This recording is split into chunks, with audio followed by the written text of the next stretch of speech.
Hey guys, welcome back to my channel. In today's video, I'm doing a little bit of a Good Molecules review. I say a little bit because they have a pretty diverse product line and I only have 4 products, but I'm gonna tell you what they are and I'm gonna talk to you about my thoughts all about them. So Good Molecules actually reached out to me and sent me a PR package with 4 products in it, and so that includes the Silicone-Free Priming Moisturizer, the Niacinamide Serum, the Ultra-Hydrating Facial Oil, and the Discoloration Correcting Serum. So I'll start with my favorite product out of all of these, and that is the Silicone-Free Priming Moisturizer. Now, the reason why I love this is because it is just like the most solid, standard type of moisturizer that I think everyone needs in their life. Just like a super standard, basic, non-fussy moisturizer, which I think is really rare. A lot of times, a lot of moisturizers have actives in them, such as retinol or retinol derivatives, or alpha hydroxy acids or beta hydroxy acids, and so it's hard to find just a simply hydrating, moisturizing moisturizer. So when we look at the ingredients list, which I will put on the screen right now, some of my favorite ingredients in here are shea butter, macadamia seed oil, sodium hyaluronate, and green tea leaf water. Now, all these ingredients are really hydrating, they're really great for the skin, they're very moisturizing, and so I just love how they work synergistically together in order to bring this really beautiful emollient feel to the skin that isn't too much, but yet it has a slightly occlusive feel to it. So all in all, they really nailed this in my opinion, and like I said earlier, because it doesn't have any actives in it, you can use this with any product and not worry about any sort of like negative interactions that may occur with the other ingredients that you're using in your skincare. Probably the best part about this moisturizer is that it has no scent, no fragrance, and no essential oils. It's just perfect. I've been using it every single night now and my skin has been, really happy with this moisturizer. So now we're gonna move on to the other products in no particular order. I just wanted to start with the priming moisturizer because it is my favorite product out of the 4 products that they sent me. So next we move on to the 10% Niacinamide Serum. Now, guys, niacinamide is truly that bitch. Niacinamide, if you don't know, is one of those Swiss Army knife ingredients, okay? So what I mean by that is that she, corrects hyperpigmentation, she controls sebum production, and so if you're super crazy oily, she will take that sebum production down. She also helps with ceramide production in the skin, so she boosts up the skin barrier, and also she's a very potent antioxidant. So like I said, niacinamide truly does it all. It's a great ingredient for all skin types to include in their skincare routine, but especially if you have oily, acne-prone skin, I think niacinamide is a great serum to include in your skincare routine. So I'm no stranger to niacinamide serums. I feel like I know my way around them really, really well. I've used niacinamide serums from Paula's Choice, from Visviva, from Good Molecules, from The Ordinary.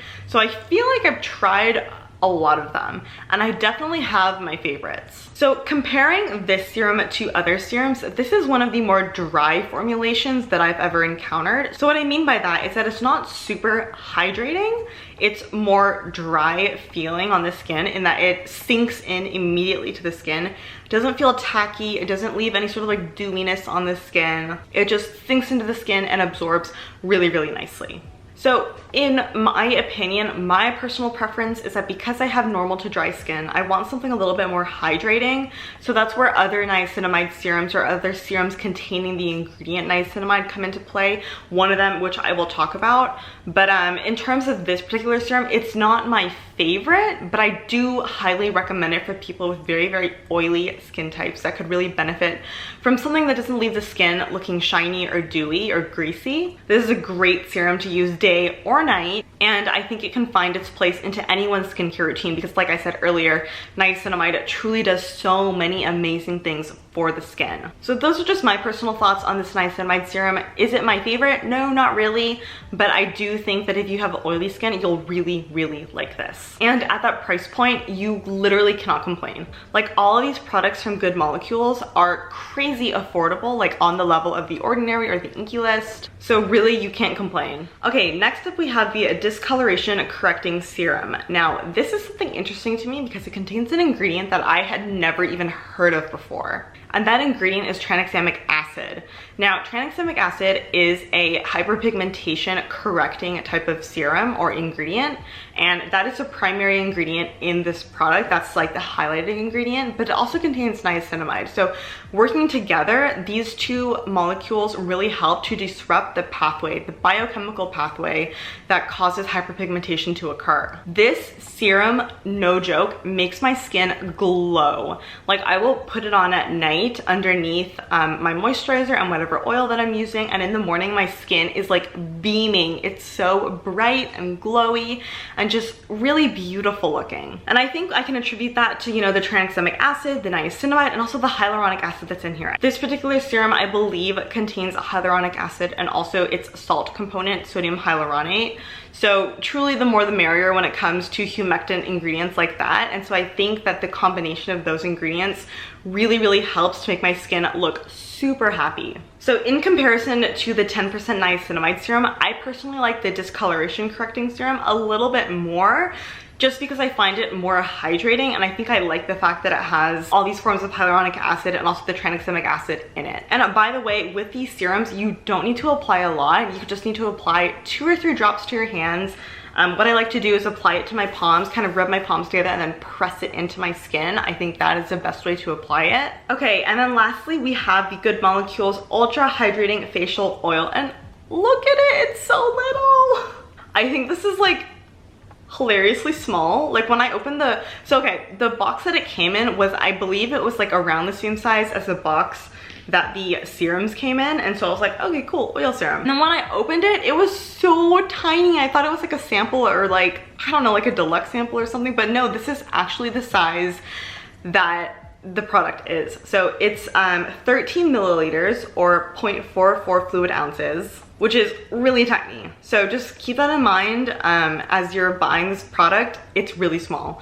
But the thing is that it's an oil, and so you really don't need a lot. So you only need 1 to 2 drops of it. The way that I apply it is I will take the dropper, and by the way, the serums and this are droppers, which is great, super hygienic. So you take the dropper and you apply a couple drops into the palm of your hand, rub it together, warm up the oil, and then press it into your skin, just like how you apply the serums. Okay, now moving on to the actual ingredients of this. So it's only formulated with 2 ingredients, camellia seed oil and sea buckthorn oil. Now, what I think is really interesting here is that camellia oil is, if you don't know, the primary like claim to fame ingredient that a lot of Tatcha's skincare products tout. So I have not tried personally Tatcha's like beauty oil that has camellia seed oil as a primary ingredient, but this could potentially be a dupe for that, just because this does contain, you know, camellia seed oil. So camellia seed oil is high in oleic acid and sea buckthorn oil is higher in linoleic acid. So overall, this is a very like balanced composition of oils in terms of linoleic and oleic acid.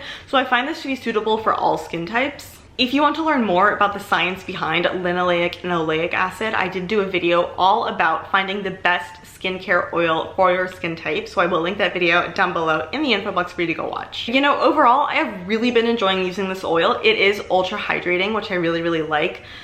Combined with the discoloration correcting serum in the morning, my skin really does glow so beautifully. If you have drier skin, I think incorporating an oil like this one into your skincare routine is going to be super critical for introducing oil back into your skin. So, you know, if you have truly dry skin that is lacking in sebum and lacking in oil, introducing an oil into your routine can actually really help to balance out your skin. Even if you have oily skin, something interesting is that introducing an oil that is high in linoleic acid can actually help to balance your sebum production and make it a lot less. So overall, this is a really beautiful oil. You know, originally the size kind of put me off because I was like, this is so tiny. But I think it'll be really nice once, you know, all this craziness is over. Once we can travel again, I think this is gonna be a great oil to travel with because it is a balanced oil and it is the perfect travel size. So those were all the products from Good Molecules that were sent to me that I decided to review. Please comment down below with the other products from Good Molecules that I should review and try out, because honestly, they have so many products, and the fact that they sent me 4 products and I liked all of them. Well, okay, the niacinamide serum I did like. It's not my favorite niacinamide serum, but there's nothing wrong with it at all. So anyway, if you want me to review any other Good Molecules products in the future, then definitely let me know which ones you want me to review. And also, if you have tried anything from Good Molecules, including these products or any other products, I would love to hear your experience with them. Overall, I think Good Molecules is definitely a brand to watch. I love that they don't use essential oils and they don't have fragrant skincare. Those are two of my biggest pet peeves in skincare, in my opinion, is the essential oils and the fragrant skincare. I think it's just so unnecessary, and the fact that they don't include that in any other skincare, I think is something really special because we don't see that a lot. I love that they're priced really affordably. I think that's really important because I think that good skincare should be accessible, it should be affordable. You do not need to spend $60 on a moisturizer in order to get the best results. I love that this brand is, you know, following suit of like The Ordinary or the Inkey List, and that they're very ingredients focused. They're kind of science-based in a way, so I really like that fact, how you can like be your own skincare chemist. You can buy different ingredient focused products and create your own perfect skincare routine, and honestly I just can't wait to try more of their products. So with all that being said, thank you guys so much for watching and spending this time with me. Have a beautiful week, and I will see you in my next video. Bye!